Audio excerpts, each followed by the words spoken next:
श्री कृष्ण चैतन्य प्रभु नित्यानंद श्री अद्वैत गदाधर श्रीवासादि गौर भक्त वृंद हरे कृष्ण कृष्ण कृष्ण हरे हरे हरे राम राम राम हरे हरे.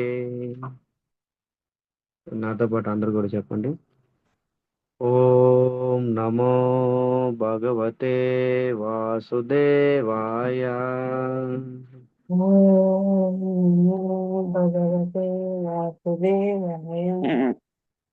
ఓం నమో భగవతే వాసుదేవాయ. ఓం భగవతే వాసుదేవాయ. ఓం నమో భగవతే వాసుదేవాయ. ఓం నమో భగవతే వాసుదేవాయ. వైష్ణవ భక్తులందరికీ నా హృదయపూర్వక ప్రణామాలు. జూమ్ సత్సంగానికి చేసిన భక్తులందరికీ స్వాగతం, సుస్వాగతం. హరే కృష్ణ.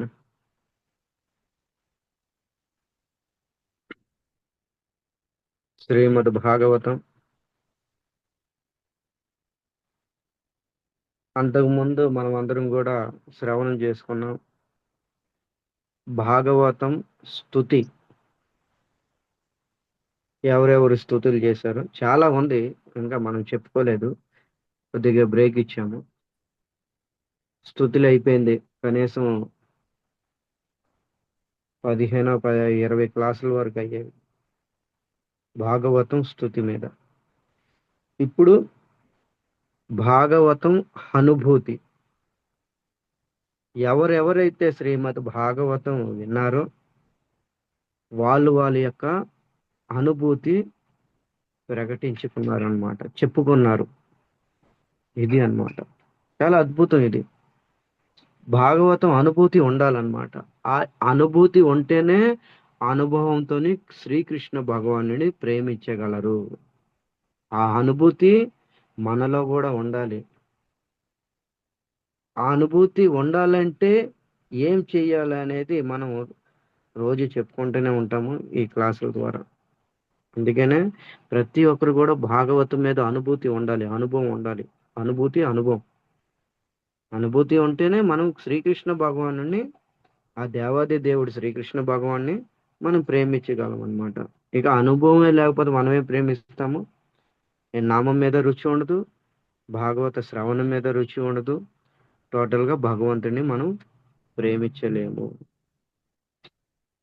అందుకనే ఈ అనుభవం ఎవరెవరైతే ఈ భాగవతం విని ఎవరెవరైతే అనుభవం చెందారో వాళ్ళు ఏమేం చెప్పుతున్నారో భాగవతం మీద మనం తెలుసుకోవడానికి ప్రయత్నం చేద్దాం. నిన్న ఒక వ్యక్తి కోసం అనుభవం చెప్పుకున్నాం. ఎవరు ఆ వ్యక్తి? భాగవతం విని అనుభూతి చెప్పాడు. దుందుకారి తన అనుభవము ఈ విధంగా చెప్పాడనమాట, పద్మ పురాణంలో ఉంది. ఇక మనం భాగవతంలోకి రెండో అనుభూతికి వెళ్దాం. రెండో అనుభూతి ఎవరు చెందారంటే శ్రీ నారదముని. నారదముని అనుభూతి చెంది వ్యాసమునితోని ఈ విధంగా చెప్తున్నారనమాట. శ్రీమద్ భాగవతం ప్రథమ స్కందం 5వ అధ్యాయం 22వ శ్లోకం ఓపెన్ చేసుకోండి. భాగవతం అంటే, లేదంటే వేదాభ్యాసంలోకి వెళ్ళండి. సో ఇది ఒక శ్లోకం కాదు, అనేక శ్లోకాల్లో మీకు అనుభూతి నారదముని చెప్పారు. దాన్ని కొద్ది టచ్ చేసుకుంటూ వెళ్దాం. అనుభూతి మన యొక్క ఈ భాగవతం యొక్క ఈ క్లాస్ ఏంటి? భాగవత అనుభూతి. ఎవరెవరు అనుభూతి పొందారో మనం చెప్పుకోవడానికి ప్రయత్నం చేద్దాం. నారదముని భాగవతం అనుభూతి వ్యాసమునితో ఈ విధంగా చెప్తున్నారనమాట. ఒకానొక రోజు వ్యాసముని వేదాలు రచించారు, ఉపనిషత్తులు రచించారు, సమస్త పురాణాలు, ఇతిహాసాలు, మహాభారతం ఇలాంటి ఇతిహాసం రచించారు. ఇన్ని రచించిన ఆయనకి తృప్తి లేడు అన్నమాట. ఎవరు?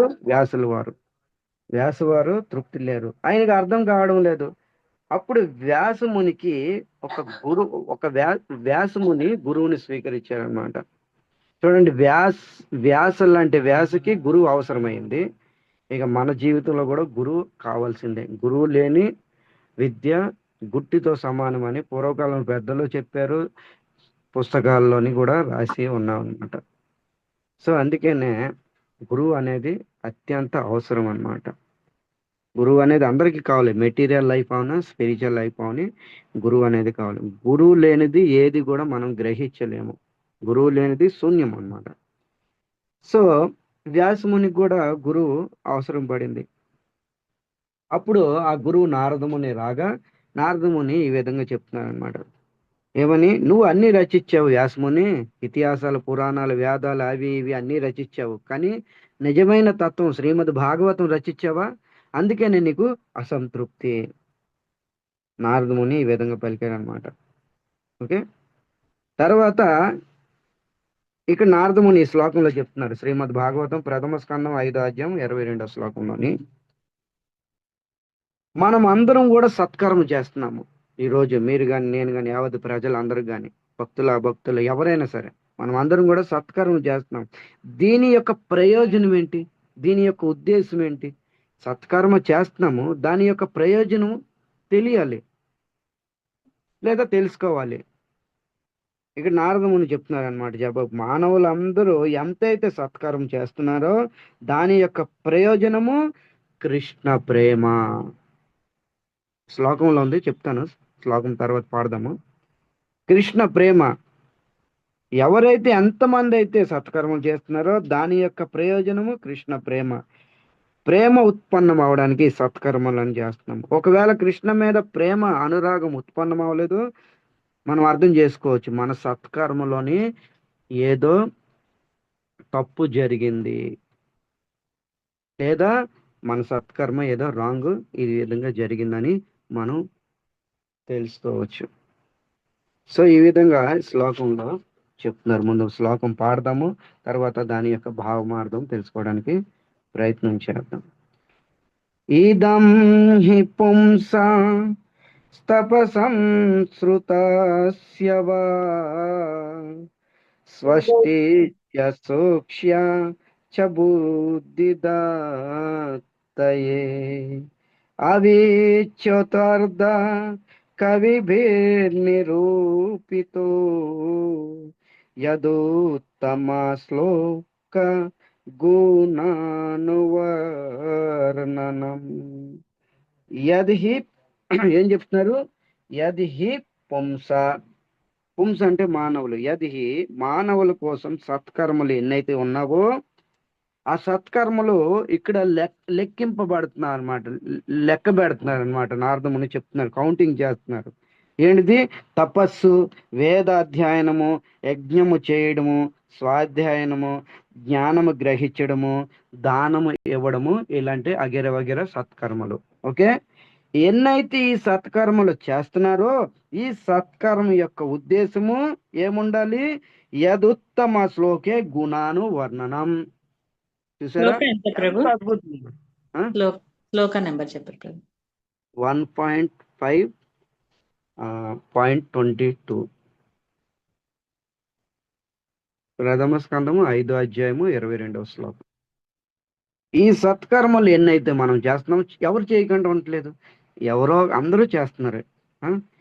ఏదో ఒక విధంగా తన తోచిన దాంతో ఆ సత్కర్మలు కౌంటింగ్ కూడా ఇచ్చారనమాట. తపస్సు, వేదాధ్యయనము, యజ్ఞము చేయడము, స్వాధ్యాయనము చేయడము, జ్ఞానము గ్రహించడము, దానం ఇవ్వడము, ఇలాంటివి అనేకవు ఉన్నవి. ఈ సత్కర్మలన్నీ ఉద్దేశం ఏముండాలి? యదుత్తమ శ్లోకి గుణాను వర్ణనం. ఉత్తమ శ్లోక. ఉత్తమ శ్లోక అంటే శ్రీకృష్ణ భగవానుడు అన్నమాట. ఆ ఉత్తమ శ్లోక గుణాన వర్ణనం. కృష్ణ కథలోని రుచి అయిపోవాలి. సత్కర్మ యొక్క ప్రయోజనం ఏంటి? కృష్ణ కథలోని, భాగవతంలోని రుచి ఏర్పడిపోవాలి. ఒకవేళ రుచి ఏర్పడలేదా, కృష్ణ కథ భాగవత్ కథలో రుచి ఏర్పడలేదా, ఈ యొక్క సత్కర్మల యొక్క ప్రయోజనం ఎలా అవుతుంది? ఒక దంపుడే. ఇదే విషయం సూత గోస్వామి ఇదే అధ్యాయము ప్రథమ స్కందం 2వ అధ్యాయం 8వ శ్లోకంలో చెప్తున్నారు. ధర్మ కొనిష్ఠిత పుంస విశ్వక్షేణ కదాసుయ నా ఉత్పాదయతే అతిరతిం శ్రమ ఏవహి కేవలం. ధర్మం ఎన్నైతే ధర్మాలు ఉన్నావో, ఎన్నైతే సత్కర్మ ధర్మాలు ఉన్నావో పుంస విశ్వక్షేణ కదాయ, విశ్వక్షేణుడి మీద రుచి, ప్రేమ రుచి పెరగాలి. ఒకవేళ లేదా పెరగలేదా, నా ఉత్పాదయతే అతిరతిం శ్రమ ఏవహి కేవలం. ఇది కేవలము శ్రమతో కూడిందే. మనం ఏదైతే సత్కర్మలు చేస్తున్నామో ఒక దంపుడుతో సమానము ఇక్కడ చెప్తున్నారనమాట. ఎన్నైతే ధర్మాలు ఉన్నాయో అన్ని కూడా కృష్ణ కథ మీద, అంటే అల్టిమేటెడ్ గా భాగవతం మీద మనస్సు వెళ్ళిపోవాలి. కృష్ణని ప్రేమించాలి. ఈ ధర్మాలు, ఈ సత్కర్మలన్నీ ప్రయోజనం అదే, కృష్ణని ప్రేమించడానికే. మాల జపం చేస్తున్నాము, ఇది ఒక సత్కర్మ. దేనికి? మాల జపం ఇచ్చారు గురు మహారాజులు, ఆచార్య పరంపరలు. దేనికి? కృష్ణ మీద ప్రేమ. ఈ భాగవతం వింటున్నాము దేనికి? అల్టిమేట్ కృష్ణుని ప్రేమించడానికే.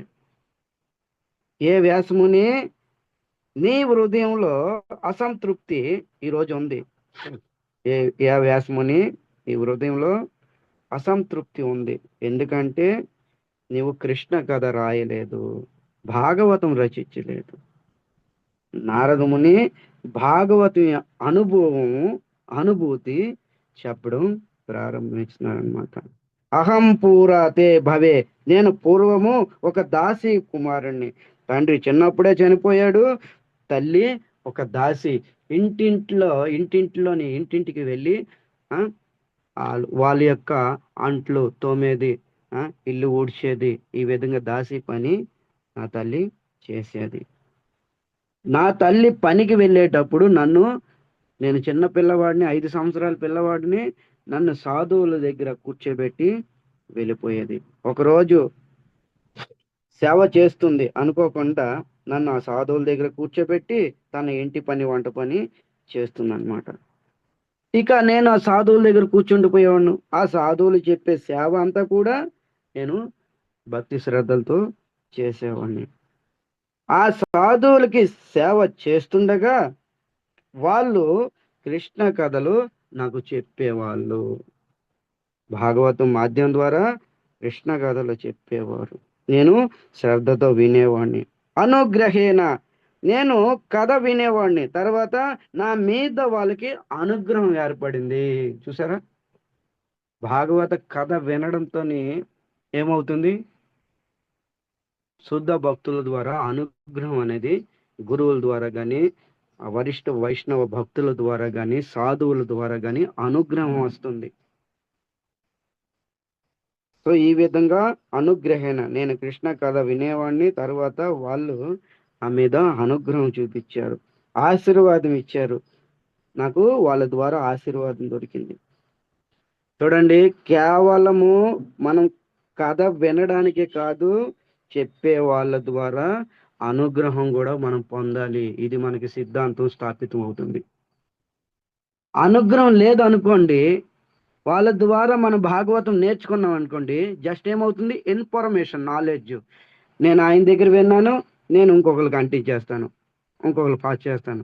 ఇది అదే ఆ యొక్క వినడంతోనే అనుగ్రహం కూడా వచ్చింది అనుకోండి, కృప కూడా వచ్చింది అనుకోండి. ఈ రెండు తీసుకొని వెళ్తే మనము మన భక్తి అనే జీవితంలో ఇంకా పురోగతి సాధించగలము. కృప ఎంతో అవసరమో మనకి. భాగవతం వింటున్నాము, ఓకే, పర్వాలేదు, మంచిది. కానీ కేవలం భాగవతం వినకూడదు. భాగవతం వింటూ వాళ్ళ యొక్క కృప కూడా మనకి కావాలి. వరిష్ఠ భక్తులు, సాధు సన్యాసుల యొక్క కృప ఎంతో అవసరం. చూడండి, ఇక్కడ అనుగ్రహేణ ముఖ్యంగా చెప్తున్నారు. శ్రీల ప్రభుపాదులు వారు కోట్ చేసి ఈ విషయం మీద చాలా చెప్పారనమాట తన భాష్యంలోని. నేను కథ వింటూ నాకు అనుగ్రహం వచ్చింది, వాళ్ళ ద్వారా కృప వచ్చింది, ఆశీర్వాదం దొరికింది. కథ వింటే జ్ఞానులం అవుతాము.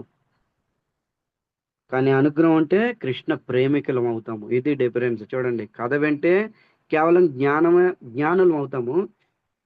వాళ్ళ అనుగ్రహం కృప దొరికిందంటే కృష్ణ ప్రేమికులం అయిపోతాము. సో కథ వినాలి, వాళ్ళ కృప కూడా గ్రహించాలి. తర్వాత శృణ్వన్ మనోహర, సాధువుల యొక్క కథ చెప్తూ ఉంటే నా మనసు హరించిపోయింది. నా మనసు, హరే కృష్ణ, నా మనసు హరించిపోయింది. శ్రవణం మనోహర, నా మనసు, నా హృదయము హరింపబడింది. నారదముని తన అనుభవం చెప్తున్నాడు చూడండి భాగవతం మీద. తా శ్రద్ధయ, వినగా వినగా నాలో శ్రద్ధ పెరిగింది. చూడండి, భాగవతం వినగా వినగా నారదముని క్రమ చెప్తున్నారు చూడండి. ఈరోజు వినగా వినగా ఏమవులి, శ్రద్ధయ, తా శ్రద్ధయ, నాలో శ్రద్ధ పెరిగింది. శ్రద్ధ అనేది కథ వెంటనే వస్తుంది. కథ వెంటనే వస్తుంది శ్రద్ధ. అంగడిలో దొరకదు. శ్రద్ధ అనేది ఏ అంగడిలో దుకాణాల్లో దొరకదు. కథ వినగా వినగా భగవంతుడి పట్ల ప్రేమ అనురాగం పెరుగుతుంది. ఈ రోజు ఎలాగైతే స్టెప్ బై స్టెప్ నారదముని ఆ ప్రదేశానికి వెళ్ళాడు. అంతకుముందు నారదముని కాదు, ఒక దాసీ పుత్రుడు అనమాట. ఓకే, ముందు కథ మీద రుచి పెరిగింది, తర్వాత కృష్ణ మీద ప్రేమ పెరిగింది. ముందు నేను సాధువుల్ని సేవ చేశాను, తర్వాత వాళ్ళు ఉచ్చిష్ట తిన్నాను, తర్వాత కథ ద్వారా శ్రద్ధ పెరిగింది, తర్వాత భాగవతం మీద రుచి పెరిగింది, తర్వాత కృష్ణని ప్రేమించగలిగాను నేను. ఈ అనుభవం అంతా ఎవరితో చెప్తున్నారు? నారదముని వ్యాసమునితో చెప్తున్నారు. చూడండి, భాగవతం ఈ అనుభవం ఒకరికొకరు షేర్ చేసుకుంటున్నారు. తనకు తను ఒంటరిగా చెప్పుకోలేడు కదా, ఒక వ్యక్తి కావాలి కదా, ఒక పర్సన్.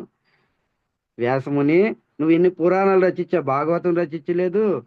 ఆ భాగవతం అనుభూతి నేను విన్నాను, శ్రవణం చేశాను కాబట్టి అనుభవం చెప్తున్నాను, విను అని అక్కడ కూర్చోబెట్టి నారదముని చెప్తున్నాడు అనమాట. భాగవతం ఎంత దివ్యమైన గ్రంథం అని. సో ఈ విధంగా కృష్ణ మీద నాకు ప్రేమ అనురాగం పెరిగింది. నా బుద్ధి స్థిరం అయిపోయింది. తర్వాత ఏం చెప్తున్నారు అనుభవం? నా బుద్ధి అనేది స్థిరం అయిపోయింది. తర్వాత భగవంతుడి స్వరూపము నేను దర్శనం చేసుకున్నాను. ఈరోజు మన భగవత్ స్వరూపము అప్రత్యక్షంగానే మనకు కనిపించడం లేదు. ఎందుకు? మన బుద్ధి స్థిరం లేదు. భగవద్గీతలో కృష్ణుడు అదే చెప్తున్నాడు.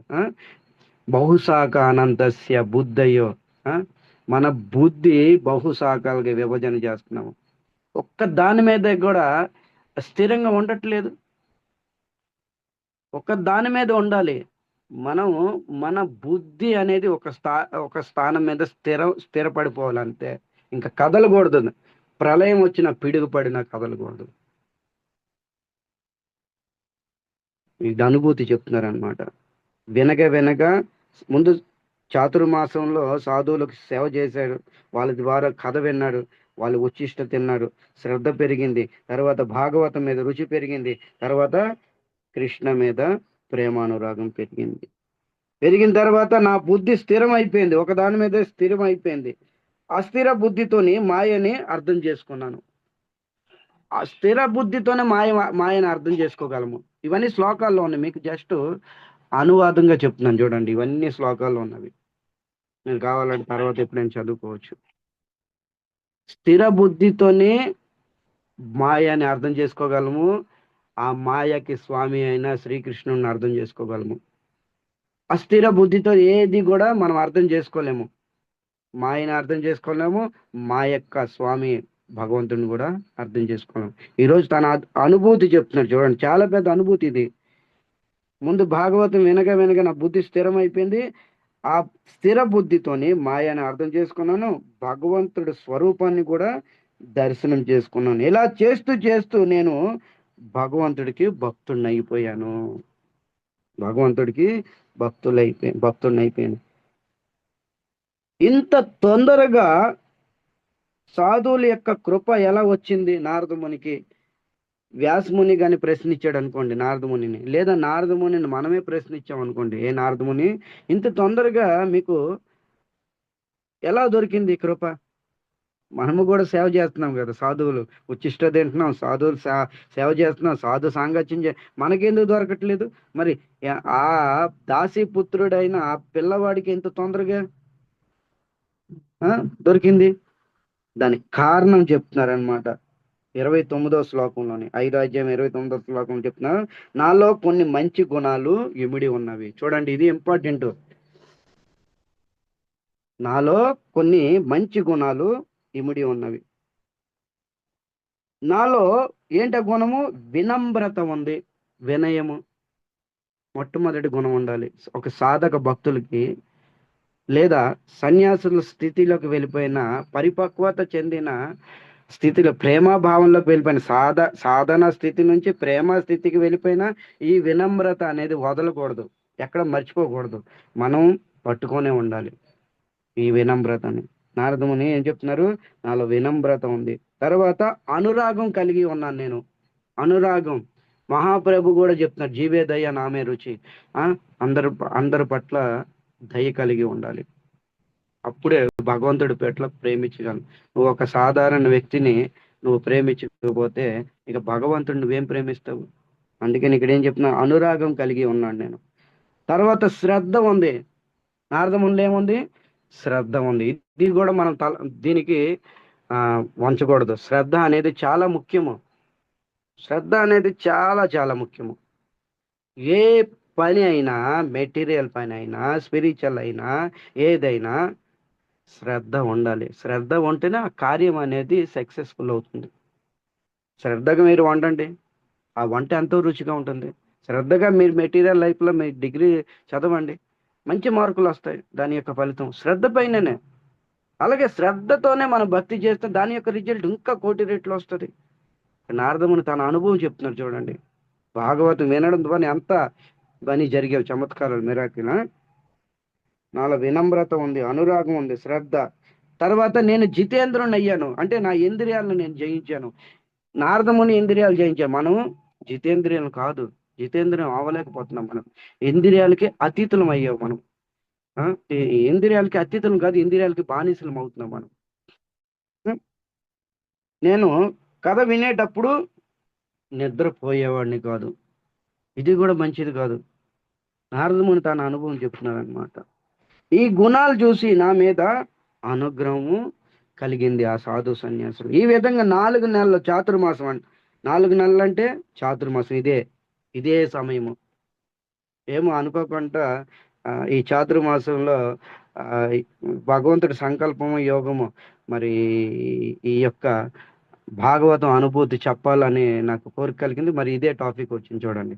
ఇదంతా యోగానే యోగ, శ్రీకృష్ణుడి యొక్క ఇచ్చ అన్నమాట. ఓకే, చాతుర్మాసంలోని ఈ విధంగా 4 నెలలు నేను వాళ్ళ సాధువులకి సేవ చేశాను. వాళ్ళందరూ చాతుర్మాసం అయిపోయింది, ఇదంతా అయిపోయింది, చాతుర్మాసం అయిపోయింది. అయిపోగానే వాళ్ళు వెళ్ళిపోయారు అనమాట. చాతుర్మాసం అంటే ఏంటి? సాధు సన్యాసులు ఎక్కడికి గమనం చేయకూడదు, ఒకే స్థిరంగా ఉండిపోవాలి. సాధు సన్యాసులు ఒక చోట ఉండకూడదు, నది ప్రవహించాలి, సాధువులు కూడా గమనం చేయాలి. అలాంటి సాధువులు ఆ చాతుర్మాసంలో 4 నెలలు ఎక్కడికి వెళ్ళకూడదు, ఎక్కడైతే అక్కడే. మహాప్రభు కూడా ఇది ఆచరించి చూపించారు, ఎందుకంటే ఆయన కూడా ఒక సన్యాసి కదా. ఎందుకంటే దీని యొక్క శాస్త్ర సిద్ధాంతం చాలా చాలా ఉంది. ఆ వర్ష ఋతువులో అనేక జీవులు ఉత్పన్నమవుతాయి, పాదాలకి తగిలి అనేక జీవులు చనిపోతాయి. అనేక సిద్ధాంతాలు శాస్త్రంలో చెప్పబడింది, అది మనకి టాపిక్ కాదు. సో ఈ విధంగా చాతుర్మాసం అయిపోయింది, వాళ్ళు వెళ్ళిపోయారు. వాళ్ళ యొక్క స్థానానికి ప్రచారం కోసం వెళ్ళిపోయారు. ఇక 1:6-2లో చెప్తున్నారు, ఒకానొక రోజు నారదముని అనుభవం చెప్తున్నారు. సాధువులు వెళ్ళిపోయిన తర్వాత ఏకత ఆత్మజమే జనని, నా తల్లికి నేను ఒక్కడనే కుమారుణ్ణి. చూడండి, ఏకద ఆత్మజే జనని, జనని అంటే తల్లి, ఆత్మజ అంటే ఆ జననికి కుమారుడైన ఈ పుత్రుడు. నా తల్లికి నేను ఒక్కడనే కుమారుణ్ణి. నా తల్లికి ఏమి తెలియదు, ఆమె అమాయకురాలు. నా తండ్రి చిన్నప్పుడు చనిపోయాడు, నా తల్లి ఏమి తెలియదు, అమాయకురాలు. నా తల్లి నా మీద ఎంతో అనురాగం కలిగి ఉండేది, నా పట్ల ఎంతో ప్రేమించేది, ఎంతో అనురాగం కలిగి ఉండేదంట చెప్తున్నారు. నారద ముని చెప్తున్నారు తర్వాత, ఈ ప్రపంచంలో ఎవరైనా ఎంత ప్రేమించినా సరే వాళ్ళు ఎంతవరకు సహాయం చేయగలరు. 7వ శ్లోకంలో చెప్తున్నారు, ఈ ప్రపంచంలో మీరు ఎంతైనా ప్రేమించండి, మీ భర్తకు కానీ, పిల్లలకు కానీ, వాళ్ళకి కానీ, వీళ్ళు కానీ, ఎవరైనా మీరు ఊహించుకోండి, మీరు ఎంత ప్రేమించినా వాళ్ళ దుఃఖాన్ని మీరు దూరం చేయలేరుగా. వాళ్ళు దుఃఖాన్ని మనం దూరం చేయలేం, మీరే కదా ఎవరైనా, ఆ? మనం దూరం చేయలేం. నారదముని అనుభవం చెప్తున్నారు, ఎవరు ఎంత ప్రేమించుకున్నా ఎవరికి వచ్చిన బాధ వాళ్ళే అనుభవించాలి. ఎంత ప్రేమించినా వాళ్ళకి వచ్చిన కష్టం తీసుకోలేరు, ప్రేమించిన వాళ్ళు తీసుకోలేరు. మన దుఃఖము మన కర్మ మనమే అనుభవించాలి. మనం అందరం కూడా చెక్క బొమ్మల్లాంటి వాళ్ళము. నారదముని చెప్తున్నారు, చెక్క బొమ్మల్లాగా ఆడుతాము, ఆడిచ్చేవాడు శ్రీకృష్ణుడు. ఏ కదా, ఒక రోజు రాత్రి నా తల్లి ఆవు పాలు పితకడానికి వెళ్ళింది. బ్రహ్మముహూర్తంలో చీకట్లో అయి ఉంటది, చీకట్లో వెళ్ళింది ఆవు పాలు పితకడానికి వెళ్ళినప్పుడు పాలు పితికే సమయంలో ఒక పాము కాటికి నా తల్లి గురి అయింది. కాల ప్రభావంతో పాము కాటికి గురి అయ్యి మృత్యు చెందింది నా తల్లి. అప్పుడు నా వయసు 5 సంవత్సరాలు, 5-6 సంవత్సరాలు. ఆ సమయంలో దుఃఖం అనే పర్వతం నా మీద, నా హృదయంలో పడింది. చూడండి, తల్లి లేదు, తండ్రి చిన్నప్పుడే లేడు, బంధువులు లేదు, స్వజనులు లేరు, అనుకునే నా వాడు లేడు, నా వాడు లేడు. అక్కడ ఒంటరిగా ఏకాకిగా మిగిలిపోయాడు నారదముని, అంటే దాసిపుత్రుడు. ఆ సమయంలో దుఃఖం అనే పర్వతం నా మీద పడింది. ఎందుకంటే నా అనేది ఎవరు లేరు. ఆ సమయంలో ఏం చెప్తున్నారు ఇక్కడ, నేను సాధువులకి ధన్యం చెప్తున్నాను, అంటే ధన్యవాదాలు చెప్తున్నాను. కానీ సాధువులు ధన్యులు. 4 నెలలు కృష్ణ కథ వినిపించి వెళ్ళిపోయారు. దాని ద్వారా భక్తి ఏర్పడింది. ఆ భక్తియే నాకు ఓదార్చింది. ఇది అనుభూతి. 4 నెలలు సాధు సాంగత్యం చేశాను. సాధు సాంగత్యంలో భాగవతం విన్నాను, కృష్ణ కథ విన్నాను. ఈరోజు దుఃఖం అనే పర్వతం నా హృదయంలో పడింది పిడుగులాగా. ధన్యులు సాధువులు, ధన్యాతి ధన్యులు. ఎందుకంటే 4 నెలలు నాకు కృష్ణ కథ, భాగవత కథ వినిపించారు. ఆ భాగవత కథే ఈరోజు దుఃఖంగా ఉన్న నన్ను ఓదార్పుగా నిలబడింది. ఈ భాగవతం అనుభూతి. ఒకవేళ 4 రోజులు నేను వినకపోతే ఈరోజు నేను ఆత్మహత్య చేసుకునేవాడిని. అంతే కదా. ఈరోజు దుఃఖం వస్తేనే కదా చాలా మంది ఆత్మహత్యలు చేసుకుంటున్నారు. దేనికి కారణం, దేనికి? వాళ్ళ వెనక దుఃఖము ఏదో ఒక విధంగా. చూడండి, భాగవతం జీవితం ఇస్తుంది, ఒక బతుకుకి వెలుగునిస్తుంది అనమాట. నారదముని తన అనుభూతి చెప్తున్నారు. భక్తి ఏర్పడింది, ఆ భక్తియే నాకు ఓదార్పుగా నిలబడింది. ఆ రోజు నేను భాగవతం వినకపోతే ఈరోజు దుఃఖం చూసి నేను చనిపోయేవాడిని. ఇక్కడ చెప్తున్నాను, ఈ భాగవత కథ జీవితంలో ఎంతో ఉపయోగపడుతుంది భక్తులారా. ఈరోజు మనం అందరం ఆనందంగా ఉన్నాము, నో డౌట్. కానీ ఆనందం అనేది ఎప్పుడు ఉండదు కదా. ఏదో ఒక రోజు కాలక్రమంలో ఎలాగైతే మారుతావో, వర్ష ఋతువులు ఎలాగైతే మారుతావో అలాగే సుఖ దుఃఖాలు కూడా వస్తాయి. మన భగవద్గీతలో కృష్ణుడు చెప్తున్నాడు అనమాట. ఆ దుఃఖం అనే సమయం ఎప్పుడైతే వస్తుందో, ఆ దుఃఖం అనే సమయం వచ్చినప్పుడు, ఇప్పుడు సమయం కేటాయించి మీరు భాగవతం వింటున్నారు కదా, ఈ శ్రవణం అప్పుడు ఉపయోగపడుతుంది. వ్యాసముని పిచ్చి పట్టి అనలే అక్కడ, నిత్యం భాగవత సేవ, నిత్య భాగవత సేవ. ఈ యొక్క ఫలితము అప్పుడు మనకు ఉపయోగపడుతుంది. అందుకనే కదా ఎవరైనా చనిపోయిన వ్యక్తుల్లో 7 రోజులు భాగవత సప్తాహాలు ఇవన్నీ ఏర్పాటు చేస్తారు. ఎందుకు? ఈ భాగవతం తోడై ఉంటుంది. నేనున్నాను, భాగవత పురుషుణ్ణి, నేను వచ్చాను, నీకు కైవల్య ప్రాప్తి చేస్తాను నేను అని హోదా ఇస్తుంది ఈ భాగవతం. అనుభూతి చెప్తుంది అనమాట. ఇప్పుడు మనం అందరం ఉన్నాము, మనకి ఇప్పుడు భాగవతం అవసరం లేదు, ఆనందంగా వింటున్నాము, అయినా వింటున్నాము. కానీ ఏదో ఒక రోజు రాకూడదు. ఒకవేళ దుఃఖం వచ్చింది అనుకోండి, ఆ దుఃఖమయ స్థితిలోని ఇప్పుడు వినే భాగవత శ్రవణం అప్పుడు మనకు పనికొస్తుంది. ఓదార్పుగా తోడు నీడుగా మనతో ఉంటుంది అనమాట. ఇది సత్యం. నేను కాదు, నారదముని ప్రమాణం ఇక్కడ అనుభవం చెప్తున్నాడు అనమాట. తన అనుభవం వ్యాసమునికి చెప్తున్నాడు అనమాట. కాలం ఎప్పుడు ఒకేలాగా ఉండదు. మన జీవితంలో ఎప్పుడైనా దుఃఖం వచ్చినప్పుడు ఈ భాగవత కథే మనకు ఓదార్పుగా ఉంటుందని నారదముని ఇక్కడ సిద్ధాంతం స్థాపించాడనమాట. అన్ని దుఃఖాల నుంచి, అన్ని దుర్గతుల నుంచి ఒడ్డెక్కిచ్చేది శ్రీమద్ భాగవతం. భాగవతం మనకి తోడు వస్తుంది. ఇది నారదముని తన అనుభవం చెప్తున్నాడు అనమాట.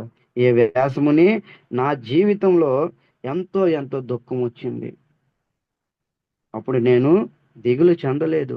నేను దిగులు చెందలేదు. నేను నా గ్రామాన్ని, నేను ఉంటున్న గ్రామాన్ని విడిచి దూరంగా వెళ్ళిపోయాను. అనేక పురాలు, పట్టణాలు, పల్లెలు ఇవన్నీ దాటుకుంటూ ఘోర అరణ్యానికి ప్రవేశించాను. ఘోర అరణ్యానికి వెళ్ళిపోయాను. నేను ఘోర అరణ్యానికి వెళ్ళి ఏమైంది, అక్కడ భగవంతుడి యొక్క రూపం కోసం నేను ధ్యానం చేశాను.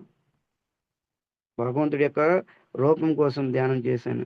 ఈ విధంగా ధ్యానం చేసిన తర్వాత భగవంతుడిని దర్శనం చేసుకున్నాను. ప్రత్యక్షంగా అప్రత్యక్షంగా ఏదో ఒక విధంగా దర్శనం చేసుకున్నాడు. ఉత్కంఠ పెరిగింది, లాల్స పెరిగింది నారదమునిలో. హరి నా ముందు ప్రకటితమయ్యాడు. నేను ఎంతో పారవశ్యత అయిపోయాను, హ్యాపీ, చాలా నేను పరవశుడనయ్యానని చెప్తున్నాడు అనమాట నారదముని.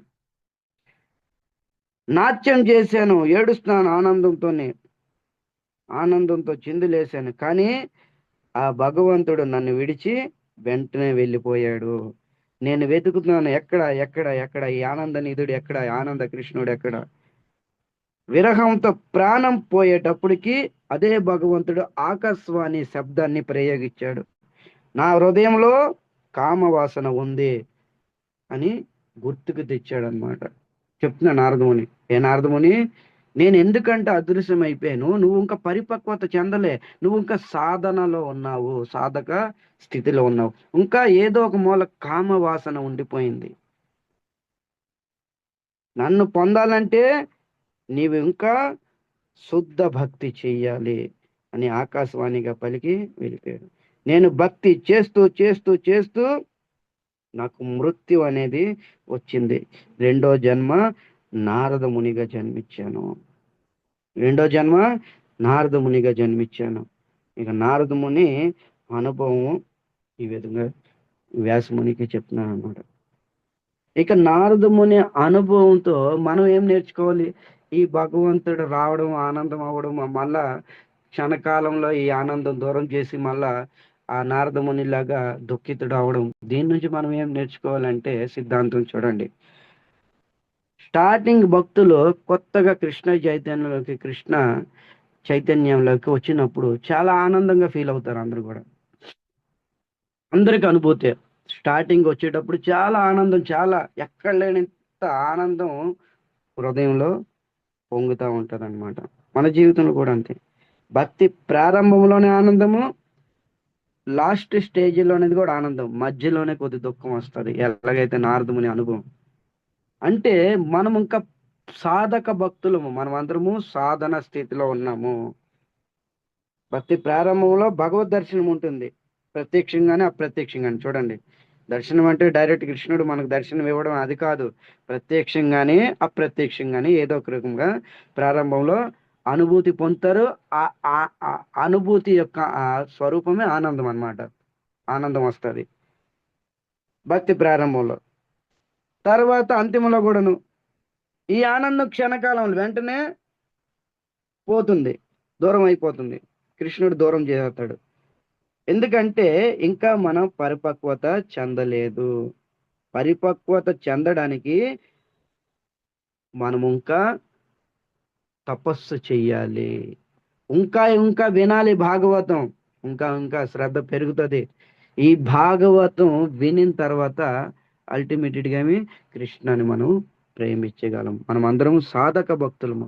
సాధన చేస్తూ చేస్తూ చేస్తూ కామాన్ని జయించి ముక్తులం అవుతాం, ముక్త పురుషులం అవ్వాలి. మనము ఎంతవరకు అయితే ముక్త పురుషులం అమ్మో అంతవరకు ఈ సాధకుల్లోనే ఉంటామన్నమాట.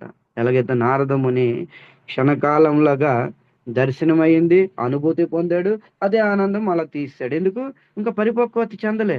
ఆ ఆనందం అనుభూతి కొద్దిగా ఇచ్చాడు. ఇచ్చిన తర్వాత ఆకాశవాణి రూపంగా చెప్పాడు అనమాట. ఏ నారదముని అంటే నారదముని కాదు, నేను ఈ విధంగా చెప్తున్నాను. ఏ నారదముని, నువ్వు పరిపక్వత చెందలేదు, ఇంకా తపస్సు చేయాలి, ఇంకా భక్తి చెందాలి, నువ్వు సాధక నుంచి ప్రేమ స్థితిలోకి రావాలి అనేసి ఈ విధంగా భక్తి చేస్తూ చేస్తూ చేస్తూ చేస్తూ చేస్తూ చనిపోయాడు. చనిపోయిన తర్వాత దాని యొక్క రిజల్ట్ తర్వాత జన్మ ఒక సాధు మహాత్ముడు. ఎలాంటి సాధు? ముల్లోకాల్లో కూడా సంచరించే సాధు నారద మునిగా అయిపోయాడు. ఇదంతా కారణం ఏంటి? భాగవతం వినడంతోనే వచ్చింది. తన అనుభూతి నారద ముని వ్యాసుల వారితోని ఈ